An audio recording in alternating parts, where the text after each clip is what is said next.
what characteristics, what traits, what do we want to give that child as they leave the school?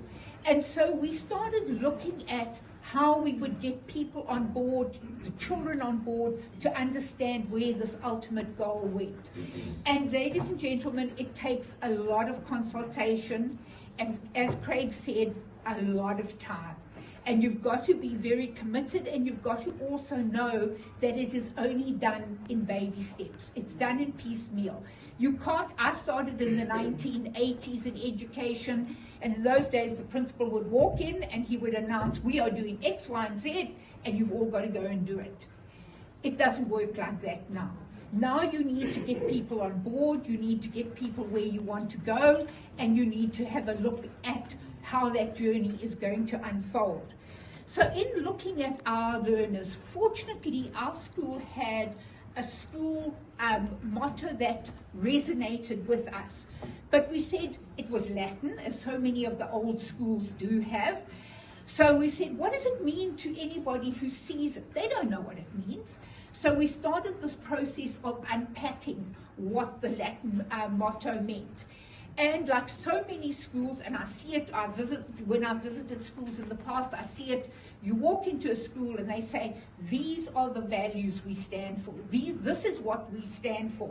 And so we unpacked what we decided what we were going to stand for, what we were going to look for, and we picked on sort of 4 values. And if you haven't done this process and decide to do it, I would advise you don't have too many values. I've been in schools where I've seen about 12 or 15. It's very hard to reinforce those. Rather stick to a few basic ones. And our premise was every rule in the code of conduct must relate to one of the 4 values we had. In fact, we challenge our RCL every year. We say, find a rule or a regulation that is in any of our school policies that doesn't relate to the school values, and we will remove it because it's not what the school stands for. So, and every year the children try, and every year the teachers try, but at this stage, well, when I left, we certainly hadn't had to remove anything that didn't underpin. The other thing, ladies and gentlemen, when you do these discussions, I can only say to you, you know your staff. And I would encourage you to give a voice to all the staff, all the people that will need to be there. And one of the little kind of things that we had, one of our values was compassion. And we started normally in November of the previous year. We'd have a planning meeting for the next year, and we'd pick a particular focus. And every year at the planning meeting, we'd pick one kind of focus. And so we had staff groups, you know how you do in staff meetings, and we had staff discussing it. And one of the things that we used to do was we would ask them in little groups, each person to come up with what they felt the focus of the next year was. And then from those groups of 3 or 4, we would then ask that group to pick 2 that represented, and we'd stick them up on the whiteboard, and then every member of the team, and that includes the admin and the support staff and everybody, would come up and put a mark against the one that they'd buy into.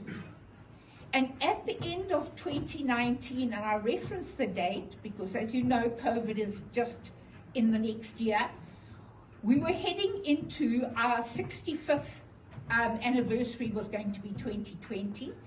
And at that one, a very quiet young man who came to us, he was quite religious, and we hardly ever heard him speak aloud. He came up with, and he said, for 2020, it's our 65th year, let's do 65 acts of compassion. Now, if we'd had an open discussion, I had very gregarious staff, there would have been people who would have dominated that conversation. We would never have heard his voice. And I think that the point I want to make here is you need to listen to all the voices, particularly when you go along this process. So we came up with that particular focus. And in it came from, and I'm leading to our alternatives, came from also looking at when we deal with children in a discipline process, do we do it with compassion? So it became all-encompassing. And we looked at that over and over again, and thank goodness it was our focus for 2020, because it got us through that tough COVID year that we were facing. Now, when we come to look at alternatives, and I'm very aware of time, so I'm going to sort of rush through, Craig, thank you. When we look at alternatives for discipline, the first thing I cannot over-endorse is do have clear, consistent boundaries. Everybody must know what that code of conduct is saying. An example, originally our code of conduct said you cannot bring any cigarettes to school. Then we had to amend it in a few years' time to no smoking material. Then just before I left, we were challenged on whether vaping is smoking. So we then had to actually again look at and reflect on what it was there. But so when you have things in your code of conduct, they need to be explained and clarified. And to do this, ladies and gentlemen, I would encourage you to consider the time and effort in getting people into your school, new staff, in mentoring them, in taking them through processes. But also, we spent a lot of time with our grade 8s. In fact, most of my best teachers were in my grade 8. Because we wanted the grade 8s to understand what our ethos was, what our school was about. And so we were very, very detailed and specific